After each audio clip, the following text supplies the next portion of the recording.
మా కస్టమర్లకు శ్రేయోభిలాషులకు నూతన సంవత్సర మరియు సంక్రాంతి శుభాకాంక్షలు. ఇట్లు ఆర్కే ఇన్ఫ్రా నెల్లూరు. ఈ పాలనా కాలంలో జగన్మోహన్ రెడ్డి అనాలోచితంగా స్వార్థపూరితంగా చేసిన జిల్లాల విభజనను ప్రజా ప్రయోజనాలు ప్రజల ఆకాంక్షలే ప్రాతిపదికగా కూటమి ప్రభుత్వం పునర్విభజన చేయడం జరిగింది. దీన్ని కూడా వైసీపీ రాజకీయ ప్రయోజనాల కోసం వాడుకోవడానికి కుట్రలు కుతంత్రాలు చేస్తూ ఉంది. వైసీపీకి రాజకీయాలే పరమావధి, రాజకీయ ప్రయోజనాలే ముఖ్యం.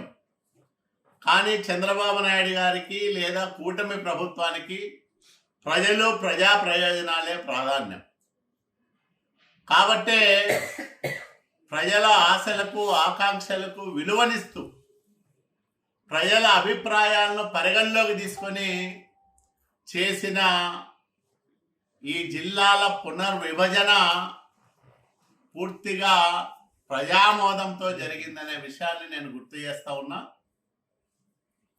ఈరోజు అన్నమయ్య జిల్లా పైన అనవసర రాద్ధాంతం చేస్తూ ఉన్నారు. అన్నమయ్య పేరును ఎక్కడా కూడా తొలగించలేదు. జిల్లా కేంద్రాన్ని మదనపల్లెకు మార్చడం జరిగింది. ఒకవైపు రాజంపేట వాళ్ళు, మరోవైపు రైల్వే కోడూరు వాళ్ళు వాళ్ళ ఆకాంక్షల ప్రకారం ఆయా నియోజకవర్గాలను వేరే జిల్లాల్లో కలపడం జరిగింది. రాయచోటి జిల్లా కేంద్రం కాకపోయినా భవిష్యత్తులో రాయచోటి అభివృద్ధికి ప్రత్యేకమైన శ్రద్ధ తీసుకుంటానని స్వయంగా ముఖ్యమంత్రి చంద్రబాబు నాయుడు గారే హామీ ఇచ్చారు. రాష్ట్రంలో కూటమి ప్రభుత్వం సాధించిన విజయాలు, అందిస్తున్న సంక్షేమం, చేస్తున్న అభివృద్ధి ఏడాది చివరిలో ఒక్కసారి మననం చేసుకోవడానికి అవకాశం ఏర్పడింది. అత్యంత సంక్లిష్టమైన పరిస్థితుల్లో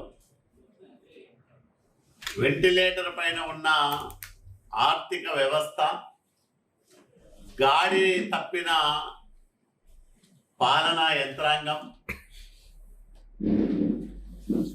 పెచ్చు పెరిగిపోయిన నేరాలు ఘోరాలు, గంజాయి లాంటి మాదక ద్రవ్యాలు, ఇవన్నీ కూడా ఏడాదిన్నర కిందట చంద్రబాబు నాయుడు గారు ముఖ్యమంత్రి పీఠం అధిష్ఠించడానికి ముందున్న ఆంధ్రప్రదేశ్ రాష్ట్ర దురవస్థ.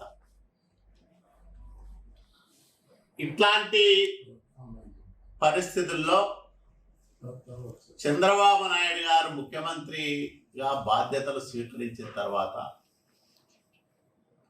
తొలి అడుగే సంక్షేమ పథంలో ముందడుగుగా మార్చుకున్నారు. పెన్షన్లను విపరీతంగా పెంచారు. ఎవరైతే స్వతహాగా బతకలేరో, ప్రభుత్వం పైన ఆధారపడి జీవనం సాగించే పరిస్థితుల్లో ఉన్నారో వాళ్ళందరినీ ఆదుకోవడానికి పెద్ద ఎత్తున పెన్షన్లను పెంచిన ముఖ్యమంత్రి చంద్రబాబు నాయుడు గారు. 3,000 వచ్చే వృద్ధాప్య వితంతు పెన్షన్లని 4,000 చేశాడు. 3,000 వచ్చే దివ్యాంగుల పెన్షన్లను 6,000 చేశారు. అట్లాగే కిడ్నీ సంబంధిత జబ్బుల బారిన పడి డయాలసిస్ చేసుకుంటున్న పేషెంట్లకి 10,000 రూపాయలు నెలకు ఆర్థిక సాయం అందించినారు. ముందు సూపర్ 6 పేరుతో 6 హామీలు ఇచ్చాం. దాంట్లో 5 నెరవేర్చాం. ఏడాదిన్నర కాలంలో ఇచ్చిన హామీల్లో 90% పైగా నెరవేర్చిన ఏకైక ప్రభుత్వం చంద్రబాబు నాయుడు గారి ప్రభుత్వమే అని ఘంటాపథంగా చెప్పుకోవచ్చు. ఈ 6 పథకాల్లో ఒకటి 18 ఏళ్ళు నిండిన మహిళలకు 59 సంవత్సరాల వరకు నెలకు 1500 రూపాయలు ఇస్తామని చెప్పాం. అది ఒక్కటి మినహా మిగిలిన 5 పథకాలకే దాదాపు 65 నుంచి 67 వేల కోట్ల రూపాయలు ఇప్పటిదాకా ఖర్చు చేశాం.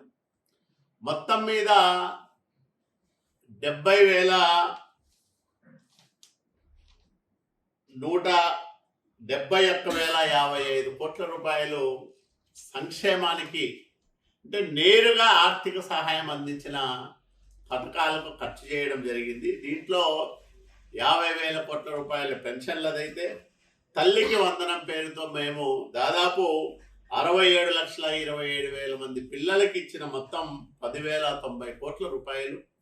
స్త్రీశక్తి ఉచిత బస్సు ప్రయాణం మహిళలకు కల్పించిన దానికి ఇప్పటిదాకా 3,25,00,000 ప్రయాణాలు ఉచితంగా బస్సుల్లో మహిళలు చేయగలిగినారు.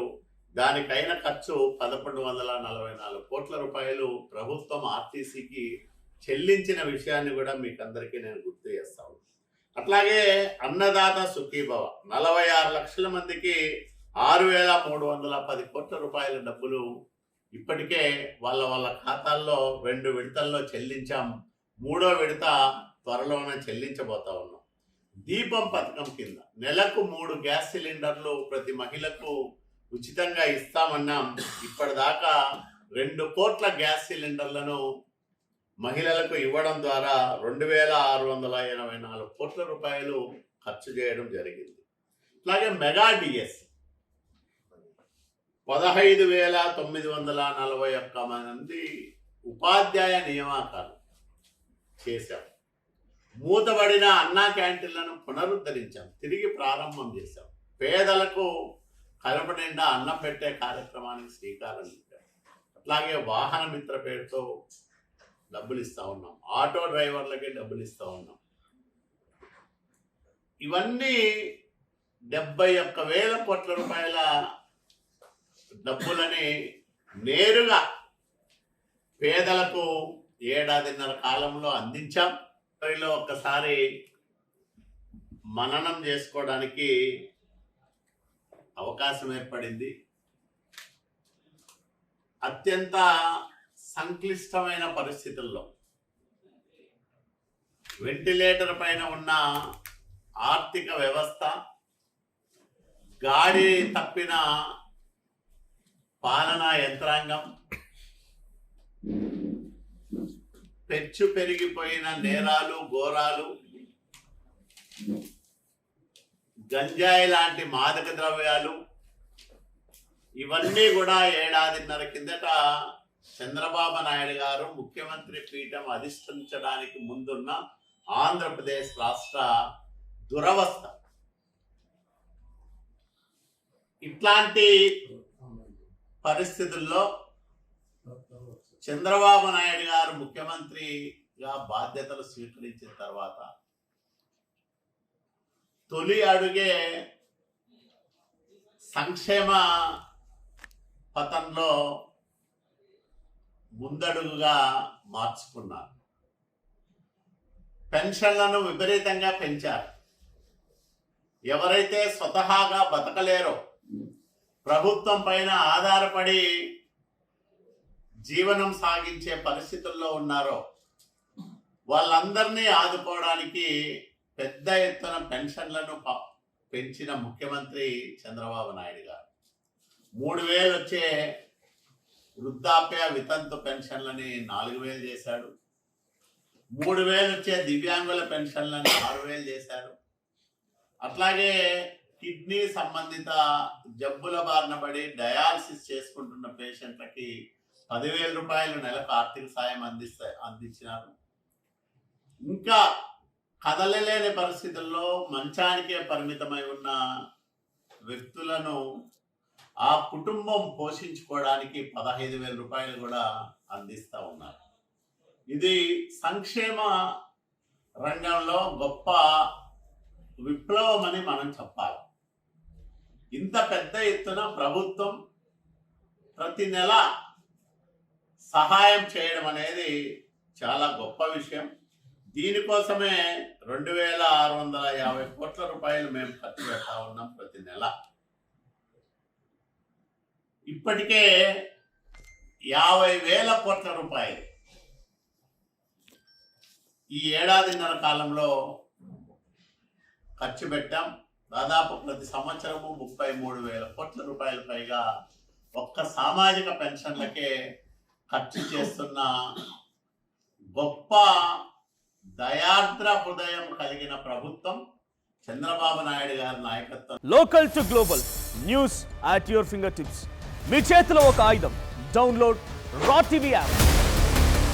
Media legend Ravi Prakash is back.